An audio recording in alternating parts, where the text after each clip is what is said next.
नमस्कार, मैं सूरज प्रकाश मिश्रा सक्षम एकेडमी के यूट्यूब चैनल में आपका बहुत बहुत स्वागत करते हैं। आज कुछ टेक्निकल प्रॉब्लम की वजह से हम लाइव नहीं आ पाए हैं, तो आज हमने सोचा कि एक रिकॉर्डेड वीडियो ही बनाऊं किसी टॉपिक के ऊपर और एक शुरुआत करते हैं मैथ की क्लास की। तो आज हम जो है तो नंबर सिस्टम पढ़ने वाले हैं। अब बहुत लोग पूछते हैं कि सबसे पहले मैथ्स में कौन सा चैप्टर पढ़ना चाहिए, है ना।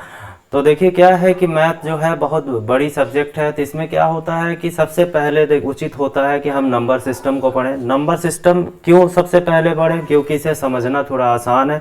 इसमें बहुत अच्छे अच्छे इंटरेस्टेड क्वेश्चन है, जिससे हमें मैथ से थोड़ा सा, जो विदाउट मैथ वाले बच्चे हैं उनको थोड़ा सा इससे लगाव, इनको इंटरेस्ट पैदा होता है। इसके बाद फिर हमें नंबर सिस्टम के बाद हमेशा बेसिक पे थोड़ा सा ध्यान देना चाहिए। बेसिक का मतलब कहने का ये है कि हमें जैसे दशमलव का गुणा भाग हो गया, स्क्वायर रूट, अंडर रूट से रिलेटेड घातांक का नियम हो गया, सर्ट सेरेंडिसेस हो गया और सिंप्लीफिकेशन, इन चीज़ों को पढ़ना चाहिए। तो कम से कम जब हम इनकी 50 से 60 क्लासें ले लेते हैं, तो जो math without math art bio commerce के बच्चे रहते हैं, तो वो भी थोड़ा सा मैथ को समझने लगते हैं और उनको मज़ा आने लगता है जब उनका बेसिक्स मजबूत हो जाता है। डिजिटल सम वगैरह पढ़ लेते हैं तो उनको थोड़ा सा मज़ा आता है। तो सबसे पहले मैथ में नंबर सिस्टम ही होना चाहिए, है ना। इसके बाद फिर हम अर्थमेटिक में बहुत लोग परसेंटेज से शुरू करते हैं। सही है, परसेंटेज भी अच्छा चैप्टर है, लेकिन हमारा कहने का मतलब यह है कि अगर हम रेशियो परसेंटेज भी अगर हम लगाते हैं तो वहाँ पे हम रेशियो का यूज करते हैं, यूनिट का यूज करते हैं। तो इसलिए पहला चैप्टर अगर हम अनुपात समानुपात पढ़ें, रेशियो एंड प्रोपोर्शन पढ़ें तो बहुत अच्छा होता है। इसके बाद थोड़ा सा सिंपल चैप्टर एवरेज को पढ़ें तो हमें अर्थमेटिक के जो बड़े बड़े क्वेश्चन होते हैं तो उनको पढ़ के कैसे इक्वेशन बनाना है, ये थोड़ा सा ये सीखने का विकास होता है हमारे अंदर। फिर इसके बाद जो बड़े चैप्टर्स हैं, परसेंटेज हो गया, प्रॉफिट लॉस हो गया, SI CI, ये सब पढ़ना है और लास्ट में हमें जो है एडवांस पढ़ना है। तो आज हम एक छोटा सा टॉपिक लेके आए हैं, बहुत इंटरेस्टेड टॉपिक है और पहला है नंबर सिस्टम में यूनिट डिजिट। तो आज हम चलिए कुछ क्वेश्चंस देखते हैं और पहले इसे समझते हैं। आज हम 5 से 10 क्वेश्चन लेके आए हैं। ज़्यादा अभी क्या है कि टेक्निकल एक्सपर्ट नहीं हुए हैं, तो अगर कोई गलती होती है छोटी मोटी तो उसे है ना नज़रअंदाज करना है। और पहला टॉपिक है PDF के साथ, तो उसको आज हम लोग शुरू करते हैं, ठीक है। तो जैसा आप देख रहे हैं स्क्रीन में, हम लोग आज नंबर सिस्टम पढ़ने वाले हैं यूनिट फर्स्ट में, और इसमें हम जो है तो बहुत सारे क्वेश्चन लेके आए हुए हैं, है ना। 8 से 10 क्वेश्चन लेके आए हुए हैं, तो ये हम लोग देखेंगे। क्लियर है? तो सबसे पहले यूनिट प्लेस पढ़ने से पहले थोड़ा हम इसका बेसिक समझ लेते हैं कि क्या है यूनिट डिजिट, ठीक है। क्लियर है? तो हम क्या करते हैं, एक छोटा सा बेसिक थोड़ा सा समझ लेते हैं कि क्या है ये, ठीक है। तो यूनिट डिजिट है ना, पहला आपका है यूनिट डिजिट। क्लियर है? तो इसको थोड़ा सा, ठीक है। तो ये पहला है आपका यूनिट प्लेस। क्लियर है? यूनिट प्लेस है ना, इकाई का अंक। अब देखिए ये बहुत इंपॉर्टेंट है ये, और बहुत अच्छा टॉपिक है ये। एक नंबर का कभी कभार बन जाता है ना, किसी भी एग्जाम में एक क्वेश्चन यहाँ से बन जाता है। तो सबसे पहले एग्जाम बेसिक थोड़ा सा देख लेते हैं कि क्या है, फिर इसके बाद हम लोग क्वेश्चन करेंगे, ठीक है। तो जैसे मैं बात करता हूँ कि अगर आपसे कोई कहे कि बताइए 12 का यूनिट डिजिट क्या है, तो आप बताएंगे 2 है। अगर मैं आपसे कहूँ कि 12 के स्क्वायर का बताइए, तो आप क्या करेंगे, पहले इसका 2 टाइम्स मल्टीप्लाई करेंगे, 144 होगा और यूनिट डिजिट कितना हो जाएगा आपका, 4 हो जाएगा। तो अगर यही बड़ा सा क्वेश्चन आपको अगर मिल गया कि अगर आपसे पूछ दिया 1322 का पावर वाले क्वेश्चन हो गए, इस तरह के यूनिट डिजिट अगर आपसे पूछता है तो यूनिट प्लेस क्या होगा। तो इसके लिए हम एक छोटी सी ट्रिक देखेंगे और कुछ बेसिक समझेंगे। तो देखिए क्या होता है कि जैसे मान लीजिए अगर बहुत बड़ी पावर है, यहाँ पे कोई भी नंबर यूनिट डिजिट पे है, तो हमें जो एक कॉमन है कि 4 से भाग देने वाला मेथड है कि पावर को 4 से डिवाइड करेंगे, फिर जो भी है रिमाइंडर रख देंगे।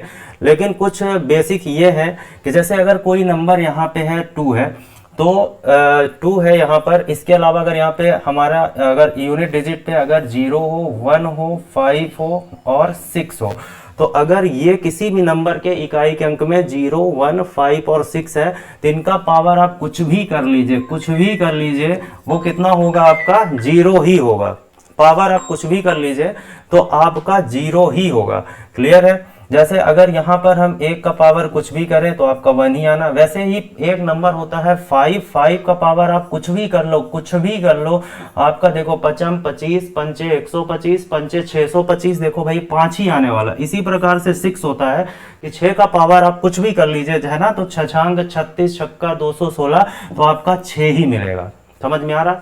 ऐसे ही 2 नंबर और होते हैं। तो यहाँ पर याद रखिएगा कि अगर कोई क्वेश्चन ऐसा मिलता है कि अगर यहाँ पे आपका 0 होता, अगर XYZ मान लीजिए यहाँ पे अगर 0 होता तो इसका यूनिट डिजिट कितना होता? 0 होता।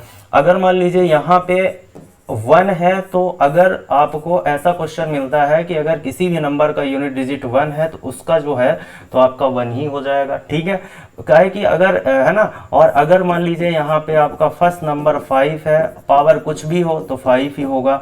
इसी प्रकार से अगर यहाँ पे 36 है तो और पावर कुछ भी लगा हो, कोई दिक्कत नहीं है, तो वहाँ पे आपका यूनिट डिजिट कितना होगा? 6 ही होगा। क्लियर है? तो अगर ये नंबर आते हैं 0 1 5 6 आते हैं तो आपके वही आंसर हो जाएंगे, तो इसमें कोई भी दिक्कत की बात नहीं है, याद रखिएगा। ठीक है, अब ऐसे ही 2 नंबर और होते हैं, 4 और 6 होते हैं, 4 और 9 होते हैं। क्लियर है? अब 4 और 9 का क्या कॉन्सेप्ट है, थोड़ा सा समझिएगा। देखो क्या होता है, 4 का आप कुछ भी पावर ले लीजिए, तो इसमें क्या होता है कि अगर 4 का पावर सम है, अगर 4 का पावर सम है तो आपको क्या मिलेगा? 6 मिलेगा। और अगर 4 का पावर विषम है तो आपको 4 ही मिलेगा। आप चेक कर लो, जैसे 4 का पावर 1 होता है 4, 4 का पावर 2 होता है 16, यूनिट डिजिट आपका कितना होगा? 6 होगा। 4 का क्यूब देखिए यहाँ पे होगा 64, यूनिट डिजिट कितना आया? 4 आया। फिर 4 का पावर आप 4 निकालोगे तो आपका कितना हो जाएगा? 256, लाइक, है ना। तो देखिए यहाँ पर रिपीट हो रहा है 4 6 4 6। तो आप याद रखिएगा कि अगर कोई क्वेश्चन ऐसा बनता है कि जैसे उसके यूनिट डिजिट पे अगर 4 है और उसका पावर है 225, देखो यहाँ पर विषम संख्या है ना, विषम है, ऑड नंबर है, तो अगर ऑड नंबर है तो यहाँ पे कितना आ जाएगा? आपका 4 ही आ जाएगा। और अगर इकाई के अंक में 4 है और पावर अगर आपका क्या है? सम है, तो ये क्या आ जाएगा? आपका 6 हो जाएगा। क्लियर है? अगर ऐसे क्वेश्चन मिलते हैं 4 है और अगर 0 1 5 6 है तो आपका वही हो जाएगा। 4 अगर है यूनिट डिजिट पे, पावर कितना भी बड़ा हो, अगर पावर सम है, सम संख्या का मतलब होता है जो संख्या 2 से विभाजित हो जाए वो सम है, और जो 2 से विभाजित ना हो वो क्या है? आपका विषम है। क्लियर है? तो अगर विषम संख्या आ रहा है तो 4 होगा, और अगर सम है तो आपका क्या होगा? सम संख्या है तो क्या होगा? 6 होगा। इसी प्रकार से 9 का हिसाब किताब है, तो 9 का हिसाब किताब क्या है उसको थोड़ा सा हम देख लेते हैं। क्लियर है? तो 9 का हिसाब किताब ये है कि 9 का पावर अगर मान लीजिए विषम है, क्या है? विषम है। ठीक है, तो उसमें क्या आना है? आपका 9 ही आना है। क्लियर? और अगर 9 का पावर सम है तो आपका जो इकाई अंक होगा वो होगा 1 होगा। क्लियर है? क्योंकि अगर आप 9 का पावर कुछ भी कर लीजिए, 9 का पावर 1 किए तो यूनिट डिजिट आपका 9 आ गया। 9 का पावर 2 अगर आप कर रहे हैं तो 81 आ रहा, मतलब 1 आ रहा है आपका। क्लियर है? फिर 9 का क्यूब करेंगे तो आपका हो जाएगा फिर से 9, है ना, 729 हो जाएगा। तो ये बार बार रिपीट होगा, एक बार 9 है ना, एक बार 1 आएगा, एक बार 9 आएगा, एक बार 1 आएगा। तो हम क्या करेंगे इसके लिए जो है तो एक ट्रिक बना लेंगे। ट्रिक क्या बना लेंगे कि जैसे मान लीजिए अगर बोलता है 1332 का पावर अगर दे दिया 300 सॉरी यहाँ पे 9 है अगर, और यहाँ पे 333 दे दिया। देखिए एक विषम संख्या है कि नहीं है ना, विषम संख्या। तो इसमें आपको कुछ नहीं करना, इसका 9 हो जाएगा। आप 1 सेकेंड में देख के इसको बता सकते हैं। ठीक है, इसमें कोई पावर में डिवीजन नहीं करना है, 4 से कुछ नहीं करना है। अगर ये नंबर्स हैं तो आपको करना। अब जैसे मान लीजिए 1336 का पावर अगर मान लीजिए यहाँ पे 334 है तो ये क्या सॉरी यहाँ पे अगर 9 है 334 है तो ये क्या हो जाएगा? आपका सम है, तो यहाँ पे क्या हो जाएगा? आपका 1 हो जाएगा। क्लियर है? समझ में आया? तो मैंने पीछे जो क्वेश्चन आपको समझाया है ना, जो चीज आपको मैंने बताई वो क्या थी, है ना, यहाँ पर मैंने आपको ये समझाया कि देखो अगर 0 1 5 6 है तो उसका यूनिट डिजिट वही होगा। 4 और 9 है तो अगर आपको याद रहता है तो ठीक है, याद है तो 4 का याद रखिएगा, सम है तो क्या आएगा? 6 आएगा, और अगर विषम है तो 4 आएगा। 9 के साथ भी यही किताब है। मतलब कहने का मतलब ये है कि 0, 1, 5, 6, 4 और 9 ये कितने नंबर हो गए आपके, इतने। तो अगर ये नंबर्स आपको दिखाई देते हैं तो आपको कुछ भी करने की आवश्यकता नहीं है, बस कुछ चीज़ें आपको याद रखनी है। और अगर मान लीजिए आप याद करने में आप कहते हैं कि सर अगर ये तो बहुत सारा हो गया, 0, 1, 5 तो समझ में आता है, 6 समझ में आता है, ये 4, 9 का कॉन्सेप्ट क्या है, ये कैसे होगा, तो मैं आपको एक शॉर्टकट बताता हूँ जो लगभग हर बुक में दिया रहता है, हर जगह दिया रहता है। वो ये है कि क्या करना है आपको, आप थोड़ा सा समझिएगा। एक स्क्रीन और लेते हैं। क्या होता है कि जैसे मैंने आपको अभी पहला क्वेश्चन दिया 12 का पावर 225 है ना, यहाँ पर ये दिया, या कोई भी नंबर आपको अगर मिल गया कि जैसे मान लो 133 का पावर हमने 335 दे दिया। क्लियर है। अब तो जैसे मैंने आपको रूल बता दिया किस किस के लिए, 0, 1, 5, 6, 4 और 9 के लिए मैंने बता दिया। अब आप कहेंगे सर ये नंबर अगर हमें भूल गया, हम याद नहीं रख सकते हैं, तो एक छोटा सा काम करना है। कोई भी क्वेश्चन हो पावर वाला, यूनिट डिजिट का कोई भी क्वेश्चन हो, तो आपको एक काम करना है कि पावर को, पहला काम करना है पावर को 4 से डिवाइड करना है। यहाँ पे कोई भी नंबर अगर आप याद नहीं करना चाहते हैं तो पावर को 4 से आपको भाग देना है। क्या करना है, 4 से भाग देना है। तो देखिए पावर को 4 से भाग देना है, तो आप लास्ट दो डिजिट में आप दे दीजिए, है ना, क्योंकि 4 का डिविजिबिलिटी रूल होता है कि अगर किसी भी संख्या के लास्ट के 2 अंक अगर 4 से डिवाइड हो रहे हैं तो वो पूरी संख्या 4 से डिवाइड हो जाएगी। तो आपको क्या करना है कि लास्ट के जो 2 नंबर है उनमें डिवीजन करना है। क्या करना है, भाग करना है, पहला काम। दूसरा काम ये है कि शेषफल को देखना है। क्लियर है। क्या देखना है, शेषफल को देखना है। ये ट्रिक कैसे बनी है ये भी मैं आपको बता दूंगा। शेषफल को देखना है। क्लियर। शेषफल को, दूसरा है कि शेषफल को देखना है। तीसरा काम ये करना है कि जो भी रिमाइंडर आएगा, जैसे मैंने बोला कि पावर को 4 से डिवाइड करेंगे, जो भी रिमाइंडर आएगा, जो भी यूनिट प्लेस होगा, उसके पावर में रख के हम सॉल्व कर देंगे तो हमें आंसर मिल जाएगा। क्लियर है। बस याद ये रखना है कि अगर हमारा रिमाइंडर 0 आता है तो यूनिट प्लेस का पावर क्या रखना है, 4 रख देना है। समझ में आ रहा। कोई भी नंबर हो, जैसे इसे लगाना है तो हम क्या करेंगे, 25 को 4 से डिवाइड कर देंगे। ठीक है। तो 4 से भाग करोगे कितने जाएगा, 4 छंग 24। शेषफल आपका कितना आ गया, 1। यहाँ पर 2 था, इसको उठा के इसके पावर में रख देंगे, आपको आंसर मिल जाएगा। ठीक है। अगर यहाँ पे जैसे ये क्वेश्चन करना है तो 35 को आप डिवाइड कर दीजिए कि है ना, कितनी बार जाएगा, 4 8 32 हो जाएगा। शेषफल आपका 3 आएगा। रिमाइंडर कितना आया, 3 आया। तो आपको क्या करना, जो भी यूनिट डिजिट है उसके पावर में रख के सॉल्व कर देंगे, आपको आंसर मिल जाएगा। क्लियर है। तो क्या करना है, अब मान लीजिए आपको ये नंबर्स मैंने बता दिया कि अगर 0, 1, 5, 6 है तो उसका यूनिट डिजिट वही हो जाएगा। क्लियर है। 6 का 6 होगा। 4 में मैंने क्या बताया कि अगर 4 का पावर सम संख्या है, इवन नंबर है, तो आपका 6 होगा, और अगर विषम संख्या है पावर में तो आपका क्या होगा, 4 होगा। ऐसे 9 के लिए मैंने क्या बताया कि 9 में अगर पावर में सम संख्या है तो 1 आएगा, और अगर विषम संख्या है तो क्या आएगा, आपका 9 ही आएगा। आ रहा समझ में। क्लियर है। तो अब हम क्या करते हैं, छोटे छोटे क्वेश्चन को ध्यान में रख के इसको लगाएंगे। अब एक छोटा सा कॉन्सेप्ट होता है मल्टीप्लिकेशन का। अगर गुणा में हमसे अगर यूनिट डिजिट पूछता है तो थोड़ा सा उसको भी समझ लेते हैं, फिर हम क्वेश्चन करेंगे। क्लियर है।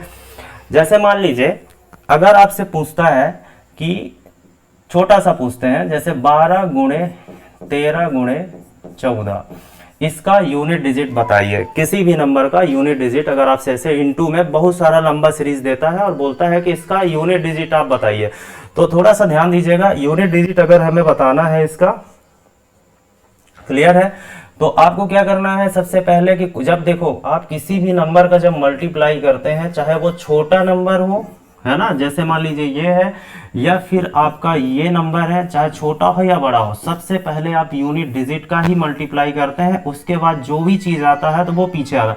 फिर जो दूसरा लाइन है वहां से शुरू करते हैं, तो एक नंबर छोड़ के यहाँ पे करते हैं, और फिर यहाँ से आगे बढ़ते हैं। तो मतलब जो पहला नंबर आ जाता है वही हमारा पहला रहता है। क्लियर है।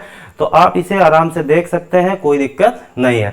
तो क्या करना है कि जब पहला ही आता है तो कोई भी मल्टीप्लिकेशन सीरीज हो तो सबसे पहले हमें यूनिट डिजिट ही रखना है, ठीक है। क्या रखना है, सबका इकाई अंक ले लेंगे क्योंकि उसी का सबसे पहले गुणा होता है और उनका मल्टीप्लाई कर देंगे, 4 3 12, 12 दूना 24 और आपका इकाई अंक क्या हो गया, 4 हो गया। तो कितनी बड़ी भी नंबर सीरीज हो, है ना, गुणा का कोई भी कितना बड़ा भी रूल हो तो उसको क्या करना है, गुणा कर लेना है और पहला अंक क्या हो जाएगा, आपका यूनिट डिजिट आपको मिल जाएगा। क्लियर है ना। तो गुणा में ऐसा हम करेंगे, ठीक है। और दूसरी बात ये है, एक चीज को समझिएगा कि अगर कोई लंबी सीरीज है, ठीक है, अगर किसी नंबर का यूनिट डिजिट अगर 5 है या फिर 0 है, तो अगर 5 है और तो आप जानते हैं कि 5 में किसी भी सम संख्या का गुणा करने से 0 क्रिएट होता है। तो अगर आपको कोई सीरीज दी गई है उसमें अगर पहला नंबर 5 है, क्या है, अगर 5 है तो 5 का सम संख्या से गुणा हो जाएगा तो क्या आ जाएगा, आपका 0 आ जाएगा। क्लियर है, समझ में आ रहा है कि नहीं आ रहा, तो यहाँ पे 0 हो जाएगा। तो चलिए हम क्या करते हैं, कुछ छोटे मोटे क्वेश्चन लेके, अभी तो आपको समझ में आ गया होगा, तो कुछ छोटे छोटे क्वेश्चन कर लेते हैं। क्लियर है, तो चलिए देखते हैं कौन सा सवाल है अपने पास, है ना। तो यहाँ पे आपका फर्स्ट नंबर जो है ओपन होने वाला है, कहाँ गया भैया, चलिए ठीक है, ये मल्टीप्लिकेशन का खुल गया, चलिए ठीक है। ये हमारा पहला क्वेश्चन है, क्या है, 3 का पावर 40 का, है ना, 3 का पावर 40 का अंतिम अंक कितना होगा। तो मैंने अभी आपको बताया 3 के लिए तो कोई रूल नहीं बताया कि लास्ट वाले नंबर को 4 से डिवाइड करना है। तो 40 को आप क्या करेंगे, 4 से डिवाइड कर दीजिए, है ना। तो जब आप 4 से डिवाइड करेंगे तो 4 एक कम 4 जाएगा, आराम से कट हो जाएगा 0 और 4 शून्यम शून्य हो जाएगा, ये कट हो गया। तो आपका रिमाइंडर कितना आया, 0 आया। तो मैंने आपको अभी ट्रिक बताई थी कि अगर हमारा रिमाइंडर 0 आता है तो क्या करना है, जो भी यूनिट डिजिट पे नंबर है उसका पावर 4 कर देंगे और इसका पावर 4 81 होगा और आपका पहला ऑप्शन सही हो जाएगा, है ना। तो आपका पहला नंबर जो है सही है। क्लियर है। अब जैसे ये दिया हुआ है, फर्स्ट नंबर क्वेश्चन है कि 122 का पावर 173 है, यूनिट डिजिट बताना। देखो यहाँ पर 2 है तो लास्ट के 2 अंक को आप 4 से डिवाइड कर दीजिए, है ना। आपको नियम मैंने बताया था, आप पीछे देख लीजिएगा।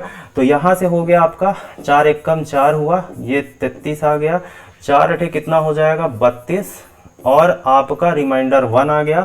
1 है तो यूनिट डिजिट में जो भी यहाँ पे नंबर है उसके पावर में रख के सॉल्व कर देंगे तो आपको आंसर मिल जाएगा। क्लियर है। चलिए ठीक है, तो अगला नेक्स्ट देखते हैं। ये हो गया आपका, ठीक है।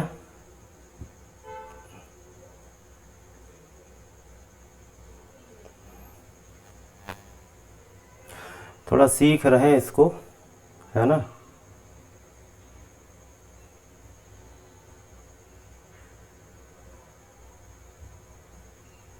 चलिए एक इंटू में क्वेश्चन है, इसको देखते हैं। अभी थोड़ा सा बोर्ड चलाने में, है ना, धीरे धीरे सीख रहे हैं और बनने लगेगा। तो जैसे एक क्वेश्चन मैंने आपको दिया, ये है ना 49,237 है, इसका है ना यूनिट डिजिट बताना है, ठीक है। तो सबसे पहले आप सर्च कर लीजिए कि जैसे है, तो आपको मैंने कहा कि सबका अलग अलग आपको मल्टीप्लाई करना है। इसका यूनिट डिजिट ले लीजिए, इसका ले लीजिए, इसका ले लीजिए और यहाँ पर 3 को ले लीजिए, 9 को ले लीजिए, है ना। मैंने आपको अभी पीछे एक बात बताई थी कि 5 एक ऐसा नंबर है, अगर इसमें किसी भी सम संख्या का गुणा कर दीजिए तो वो 0 आपको प्राप्त होगा। क्लियर है। तो आपको कुछ नहीं करना है, अगर कहीं बीच में यूनिट डिजिट है और कोई भी सम संख्या अगर आपको दिख गई गुणा में तो आप समझ लो उसका आंसर कितना होगा, 0 होगा। आपको गुणा करने की कोई जरूरत नहीं है। क्लियर है। देखिए यहाँ पर 5 है और ये जो है तो इवन नंबर है, इवन नंबर का गुणा आप कर दिए तो 40 आ जाएगा। जब 40 का 0 में आप जानते हैं कोई कितनी बड़ी भी मल्टीप्लिकेशन सीरीज हो, अगर उसमें अगर एक 0 का आप मल्टीप्लाई कर देंगे तो वो सभी संख्याओं को क्या कर देगा, शून्य कर देगा। इसलिए आपको ऐसा करना है। क्लियर है। ठीक है। चलिए नेक्स्ट पे आते हैं। जैसे ये हमारा क्वेश्चन है, यहाँ पे सर्च करिए क्या यूनिट डिजिट में कहीं पे 5 आपको दिखाई दे रहा है। तो आप कहेंगे कि भैया नहीं दिखाई दे रहा, तो कोई दिक्कत नहीं है। आपको इसका यूनिट डिजिट 3 लिखना है, इसका कितना है 8 है, इसका कितना है आपका 7 है और इसका कितना है 6 है। तो तो जब आप गुणा करेंगे तो ये नहीं कि हमें पूरा इंटू करना है ना, 60 कट में करना है। जैसे यहाँ पे 8 त्रिक कितना हुआ 24, 4 आया। अब 4 का गुणा इससे करना है, 4 सते 28, यूनिट डिजिट कितना आया 8 आया। 8 का गुणा इससे करना 8 सते 56 और इकाई का अंक आपका कितना हो गया 6। तो ये आपका राइट आंसर है। क्लियर है, समझ में आ रहा। अगला क्वेश्चन देखते हैं क्या है। जैसे ये क्वेश्चन दिया है 71, 72, 73, 74, 76, ये इसका इकाई अंक बताना है। इसमें हमने सर्च किया कि कहीं पे हमें 5 दिखाई दे रहा, तो 5 नहीं है, मतलब इसका मल्टीप्लिकेशन आपको करना पड़ेगा। तो जैसे इसका यूनिट डिजिट उठा लीजिए, 2 है, 3 है, 4 है, 6 है, 7 है और 8 है और 9 है। क्लियर है। तो यहाँ पे इसको कर लीजिए, 2 एकम 2 हुआ है ना, 2 आया। फिर 2 का 2 तिहाई 6 हुआ, 6 चौको कितना हुआ 24, 24 को छोड़िए, 4 छंग कितना हुआ 24, फिर 4 को पकड़िए, 4 सते 28, इकाई का अंक आया 8, 8 अठाई कितना हुआ 64, 4 को पकड़िए, 4 नहीं है कितना हुआ 36 और यूनिट डिजिट आपका कितना हो जाएगा 6 हो जाएगा। तो ये आपका आंसर है। कहने का मतलब ये है कि गुणा आपको करना है, लेकिन बहुत अच्छा दिमाग लगा के करना है। ये नहीं कि पूरा इंटू करके जूझ जाना है, क्योंकि हमेशा इकाई के अंक का ही गुणा होता है। अगर चाहे जितनी बड़ी संख्या हो तो यूनिट डिजिट का ही पहला इंटू होता है। तो इसलिए ऐसा नहीं करना कि हमें पूरा मल्टीप्लिकेशन करने पे जाना है। क्लियर है। तो जैसे 2 एकम 2 हुआ, 2 तिहाई 6 हुआ, 6 चौको 24, 4 हुआ, 4 पकड़िए, यहाँ से गुणा करिए और आराम से जो आपको प्राप्त हो उसका पहला अंक बता देना है। तो ये है आपका राइट आंसर 6 हो जाएगा। क्लियर है। अगला सवाल देखते हैं थोड़ा सा। अब जैसे मान लीजिए कभी एडिशन में अगर क्वेश्चन मिलता है, एडिशन या आपको घटाने में अगर कोई क्वेश्चन मिलता है तो ध्यान रखिएगा। जैसे मैं एक छोटा सा एग्जांपल थोड़ा आपको समझाता हूं उसके बाद। जैसे आप सोचिए कि जब आपको कोई सीरीज प्लस करने के लिए मिलती है, तो हम लोग जब बचपन में पढ़ते थे तो क्या करते थे एडिशन के लिए कि उनको हम ऊपर नीचे लिखते थे। क्या करते थे ऊपर नीचे लिखते थे। क्यों? क्योंकि पहले से पहला जुड़े, दूसरे से दूसरा, तीसरे से तीसरा। अगर हम ऐसा करते थे तो जब हमें पता है कि कितना बड़ा भी नंबर हो, अगर उसका यूनिट डिजिट निकालना है तो एडिशन में तो पहले हम पहला ही ऐड करते हैं। तो ये हो जाएगा 3 2 5 5 4 9। इसलिए अगर एडिशन में अगर यूनिट डिजिट पूछता है तो हमें कितने बड़े भी नंबर दिए हो सबको जोड़ने की आवश्यकता नहीं है। हमें क्या करना है, इनके यूनिट डिजिट, यहाँ पे 2 आ गया, यहाँ पे 3 आ गया, यहाँ पे आपका 4 आ गया, आप इनको ऐड कर लीजिए। 4 3 7 7 2 9 आया कि नहीं, समझ में आ रहा। तो कहने का मतलब है कि जब पावर के साथ आता है तो आपको मैंने बताया कि यूनिट डिजिट कैसे निकालना। यहाँ पर देखिए 0 1 4 5, जो 0 1 5 6 मैंने आपको बताया और 4 और 9 बताया, उसका यूज बहुत कम है। तो आप ऐसा कर लें कि यहाँ पे मैंने बताया इसका यूनिट डिजिट निकाल लीजिए, इसका निकाल लीजिए। अभी मैंने आपको ट्रिक बताया था, क्या बताया था, पावर के लास्ट 2 अंकों में 4 का भाग देना। तो अगर 0 2 को अगर आप 4 से भाग करोगे तो 0 टाइम्स जाएगा और आपको रिमाइंडर 2 ही मिलने वाला है। तो जो भी यूनिट डिजिट है उसके पावर में रख देंगे तो इसका इकाई अंक हो गया आपका 4। इसका निकाल लीजिए। तो इसका रिमाइंडर है ना, 4 से अगर डिवाइड करेंगे तो रिमाइंडर 3 ही मिलना है। तो 3 का पावर 3 हुआ, कितना होता है 27 और ये 7 हो गया। इन दोनों को जोड़ लिया, 7 4 कितना हो जाएगा 11 और 11 का पहला अंक क्या है आपका 1 है। तो आपका आंसर हो जाएगा 1। कहने का मतलब ये है कि अगर एडिशन में कोई क्वेश्चन अगर आपका बनता है तो बहुत सिंपल सी बात है, आप उसका यूनिट डिजिट निकाल लीजिए, इसका भी निकाल लीजिए, दोनों को ऐड कर दीजिए। तो आपको याद होगा मैंने अभी कुछ देर पहले आपको ट्रिक बताई थी कि यूनिट प्लेस में पावर वाले क्वेश्चनों को कैसे सॉल्व करते हैं। मैंने ये बताया था कि लास्ट के 2 अंकों को 4 से डिवाइड करना है, जो भी रिमाइंडर आएगा यूनिट डिजिट के पावर में रख के सॉल्व कर देना है, आपको आंसर मिल जाएगा। क्लियर है। अब बढ़ते हैं आगे, क्या है इसमें। अब जैसे ये क्वेश्चन था हमारा, ठीक है। अब एक माइनस वाला देख लेते हैं। तो माइनस वाला देख लेते हैं और क्या है आपका एक एडिशन का है। ये हमारा लास्ट क्वेश्चन है ना, इनटू का हो गया है ना, ये हो गया आपका, ये कौन सा है, हाँ ये कर लिए है। अब एक माइनस का कर लेते हैं, है ना। जैसे ये हमारा क्वेश्चन है, यहाँ पे देखिए आपके एक प्लस है, ये प्लस में है, ये माइनस में है। माइनस में क्या करना है, तो बिल्कुल टेंशन नहीं लेना। अगर प्लस माइनस में मिक्स क्वेश्चन आता है तो कैसे करना है, सबसे पहले तो सबका यूनिट डिजिट आप फाइंड कर लीजिए, इसमें चेक कर लीजिए। तो जैसे मैंने आपको बताया जैसे मैंने आपको बताया कि यहाँ पर 6 है तो हमने 6 रख लिया, यहाँ पर आपका 1 है, क्योंकि अभी मैंने रूल बताया था कि अगर किसी संख्या के यूनिट डिजिट में 0 1 5 6 है तो उसमें डरने की बात नहीं, उनका यूनिट डिजिट वही होगा। तो यहाँ पर देखिए 5 है तो इसका यूनिट डिजिट 5 हो जाएगा। बस यहाँ पर 3 है तो 3 को फाइंड कर लेना है। तो मैंने बताया था 4 से जब डिवाइड करोगे इसको 44 को तो आपका रिमाइंडर हो जाएगा 4 1 कम 4, ये कट हुआ, ये 4 1 कम 4 कट हुआ, 0 आ रहा है तो 3 का पावर 4 होता है 81 और यूनिट डिजिट आपका क्या बनेगा, 1 बनेगा। क्लियर है। बस प्लस माइनस जब इकट्ठे आते हैं तो आपको पता है कि पहले हम प्लस वाली संख्याओं को ऐड कर लेते हैं। तो ये 6 और 1 कितने हो गए, 7, और 5 1 कितना हो गया आपका, 6 हो गया। ठीक है, तो 7 में 6 घटा दोगे कितना आ जाएगा, 1, और आपका जो है यूनिट डिजिट कितना हो जाएगा, 1 हो जाएगा। क्लियर है। तो आप इनको ऐसे कर सकते हैं। तो सबसे पहले जो बेसिक हमने आपको बताया, क्लियर है, सबसे पहले जो मैंने आपको बेसिक समझाया यहाँ पे, ठीक है, तो ये चीज़ मैंने आपको बताई, ये ट्रिक पावर वाली संख्याओं को कैसे हम सॉल्व करते हैं, ये मैंने आपको बेसिक स्टार्टिंग में समझाया हुआ था कि क्या करना है, पावर को 4 से डिवाइड करना है और देखना है, ये है ना। क्लियर है। तो हमने आपको बताया था ये चीज़, है ना। पावर को 4 से, पावर वाले क्वेश्चन कैसे करेंगे एक बार देख लीजिए। पावर को 4 से भाग देना है, शेषफल को देखना है, जो भी रिमाइंडर आएगा यूनिट डिजिट के पावर में रख के सॉल्व कर देना है, और अगर 0 आएगा तो हमें क्या करना है, पावर 4 कर देना है। क्लियर है। अगर आप वीडियो के अंत तक पहुंच चुके हैं तो आशा ये है कि आपको यूनिट डिजिट का कॉन्सेप्ट समझ में आ गया होगा, और इसका हम पार्ट सेकंड लेके बहुत जल्दी आपको मिलेंगे। ठीक है, तो तब तक के लिए नमस्कार साथियों, कल मिलते हैं। वीडियो में ये पहला वीडियो है रिकॉर्डेड जो टॉपिक से रिलेटेड है डिजिटल बोर्ड के साथ, तो अगर इसमें कुछ भी गलतियां हुई होंगी तो उनको नज़रअंदाज कर दीजिएगा, और आगे के वीडियो में हम और अच्छा कंटेंट लेके आएंगे और आपको समझाने का प्रयास करेंगे। धन्यवाद। तो इस वीडियो को ज़्यादा से ज़्यादा शेयर करें और लाइक करें, और ज़्यादा से ज़्यादा लोगों को पहुंचाएं। आपके बिंद का पहला चैनल है जिसमें हमने बड़ी मेहनत से एक ऑनलाइन स्टूडियो बनाया है, तो उसको आप सफल बनाइए और हम आपके लिए बहुत ज़्यादा मेहनत करते रहेंगे। ठीक है, धन्यवाद। क्लियर है।